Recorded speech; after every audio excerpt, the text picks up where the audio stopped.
from Eric Doherty says, update, a soft amnesty bill has been filed and has the support of several House Republicans.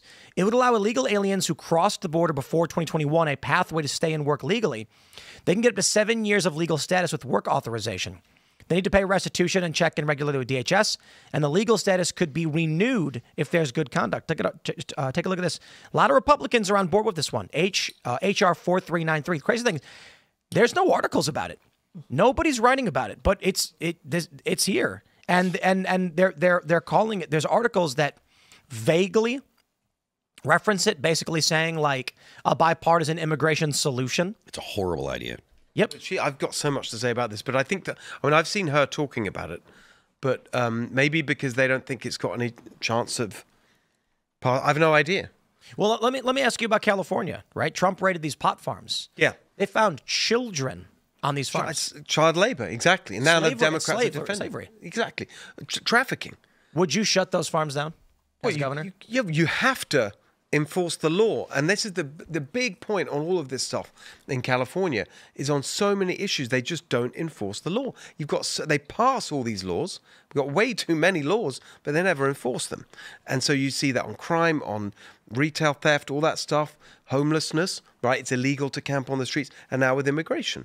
And these not that long ago, Gavin Newsom was screaming one of his trolling posts I saw at Republicans, I think, in another state who were talking about working class kids getting jobs in construction or whatever it is, work experience, and like kids should get real work experience and apprenticeships and whatever. Gavin Newsom, called it child labor. Republicans are now the party of child labor. While it's going on in his state, and now he's defending it. We talked quite a bit about this. These kids were illegal aliens, and so the question then is, do you think these underage minors, came to the United States of their own volition? No, of course not. And do you think they chose to work on a marijuana farm? No, of course the whole thing is so obscene that they're now taking that side just to get at Trump and pander to the base about fighting the fascist army and all this. I covered during the drought I think 10 years ago I covered the drought. I went and did a couple documentaries on the story, some mini docs, and I met with a bunch of farmers and I talked to them. Certainly not anyone was championing illegal immigration. Not that we met. However, there is a concern that many of these farms in California are employing illegal immigrant labor under the table. Do you think they're going to lobby against you and try and stop your bid? So I'm a huge supporter of the ag industry. The Democrats are trying to crush the ag industry. It's the biggest and greatest in the world. We have so much of the world production of, actually, by the way, healthy food, right? Not the stuff that, high fructose corn syrup. I met the cows. Right, okay, I've got exactly like real good, fruit, nuts, produce, all of that stuff. That's what we do in California. It's amazing. And the Democrats are crushing the industry by taking away the water and whatever. This point about the workers is really, really important to get down. And the industry is a big supporter of mine. I've spent a lot of time in the Central Valley, the other parts of the state where we grow things. The argument is this industry cannot function without illegal immigrant labor. And it's true that you've got a high proportion of illegal immigrant labor. And everyone knows it's going on. I talk to people who they send in the stuff to the Social Security Department every year, and every year it comes back. These are fake IDs. Nothing happens. It's all just part of this total collapsed trust in the system. Everyone knows it's not working, but no one wants to do anything about it. But here's the big thing no one is talking about. As well as having a high proportion of illegal immigrant labor in the farming industry, we've got millions of people in California, Californians, citizens, who are not working. Right? If you look at the labor force participation rate in California, it's historically low. I just ran the numbers. It's hard to be precise, but roughly 2.5 million to 3 million people in California, adults, working age adults, are not working. They're on welfare. We're paying them not to work. You talk about dairy. I was just in a dairy farm the other week. You got the guys there working in the dairy, not well paid, but full-time job, working hard. They all tell me their girlfriends get paid more than they do for not working. Wow. And they're still their girlfriends, so they're not going to get married because then they lose some of their money. So you're getting paid more for not working than actually doing these ag jobs. I think this is a great thing to point out too, that it is good, healthy food out of California. Like I was saying, the dairy farms, I was actually surprised, based on all of the leftist propaganda about dairy, to see how the dairy farms operate in California. Yeah. And it's one of my favorite stories. I went to a farm. We were interviewing people about the water because they were drilling tens of thousands of feet into the ground for groundwater. Yeah. And we just knocked on some guy's door, and he came out, and we were like, hey, we're some journalists. We're doing a story on the drought and the groundwater drilling. We're wondering if you want to tell us your thoughts. He's like, oh, yeah, for sure. Interviewed him. It was very enlightening. Afterwards, I noticed that his dairy farm had no fences. And the cows were all there just eating grain or whatever. And then I was like, hey, I got a question. Like, you've got no fences on your property, right? And he's like, yeah, no. And I was like, but you got all these cows. You have like hundreds of cows. And he's like, oh, yeah. And I was like, aren't you worried they'll leave? And he just goes, where would they go? And then I was like, I don't know. Like, they're going to wander off. And he's like, where? He's like, I don't know what you mean. There's water and there's food. They ain't going nowhere. Yeah. And I was like, I never thought of that. He's like, yeah, till the cows come home. And then I was like, oh, wow. And the milking machines are automatic.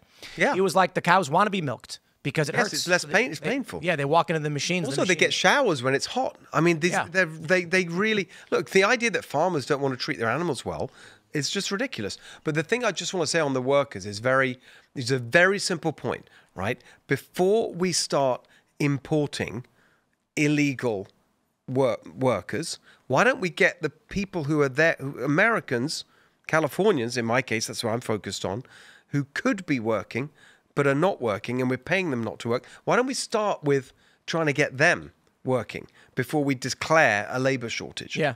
That's, I think, the central bit of this that isn't being addressed. We are paying people not to work. So, I mean, back to this amnesty bill, I think that this is actually more dangerous for the Republicans and for MAGA than Epstein. To be honest with you. As much as Epstein is a real significant problem and needs to be addressed, if they pass amnesty, considering how many Americans voted based on deporting illegals, if they pass an amnesty, I think that'll do in the Republicans. And the fact that it's apparently been sponsored by a Republican. I mean, look, another thing I'll just say on this, I mean, because I've spent a lot of time on it. Obviously, I'm a legal immigrant.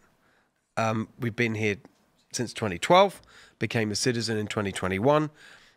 But I'm on the road the whole time in California. I spent a lot of time with legal immigrants, Latinos in East LA. A lot of time there. That's the biggest county in the country. It's a huge part of how I see the path to victory. Working class Latinos in California. Latinos, the largest group now. They are fed up with what's going on. And you sit down. I've done it. You can people can watch the video. I put everything on video for my campaign. You can see it at Steve Hilton X. The way that legal immigrants talk about this issue is as hardcore as you'd get from Stephen Miller. And it's, we came here the right way. We spent whatever, this many years going through the system, doing the bureaucracy, paying our taxes, being above board. And now you have these people and they see them in the grocery store with, EBT cards. There's free cell phones, housing vouchers. It would be better. No. It would be better to leave them alone and not pass this bill than to pass this bill. It's better to have illegals in the country that don't have amnesty, that could get picked up for moving violations, for whatever, what have you, than to actually pass an amnesty bill. This is the worst possible policy. Also, it's reinforcing this totally, collapsed faith in the system. Like, yeah, we agree. We're just going to tolerate law breaking on a massive scale. We're giving up as a country any kind of attempt to have order in the system, and we're just going to go with the flow. And the impressive thing about Trump is he's addressing some of these things that have been left to fester for so long. And you've got to, you've got to have a system where you actually believe in it and enforce the law. And actually, one of the things I think is just very clear and impressive about what they're doing. You see these, I mean, in California, they're on radio and TV the whole time. These ads, Kristi Noem saying, illegal immigrants, we're going to help you get back to your home. here's $1,000. And if you do that, you can come back in the right way. But if you don't, and we remove you, you're never coming back to the US. I think it's a trick. What? Like, I don't believe the DHS for a second. Just go home for now, refile, let you come back. No, Well, once you're out the door, they lock it. Look, I'm pro-immigration, right? I'm an immigrant. I'm an immigrant twice over. You talk about communism, right? My parents are Hungarian. Oh, really? They fled Okay, yeah. communism in Hungary, and so of course I'm pro-immigration. I've benefited from it twice over, and I think Americans are, but they can't stand this chaos and disorder, and I think that, to me, that makes total sense, right? So, I mean, come back the right way. And then maybe there is, look, if we have a booming economy and we have full employment and all those millions of people I talked about earlier, we do get them off welfare and into work, and we still have a labor shortage, great. Then let's do it. So I'm a little more hardline on immigration. I think we should stop all immigration for 5 years to a decade, just because of how many people have immigrated here. And if this were to pass, if that bill were to pass, then absolutely you must stop all immigration. No one comes in from anywhere at all. Look, if you look at the pressure on housing, on and again, it's the poorest communities that lose out, right? Immigrant communities, right, where the public schools are just completely overwhelmed. The health system, housing I mentioned. We're not keeping up the provision of infrastructure and services and whatever with the numbers of people. That is true. Yeah, and it's also, in my opinion, it's also a matter of assimilation.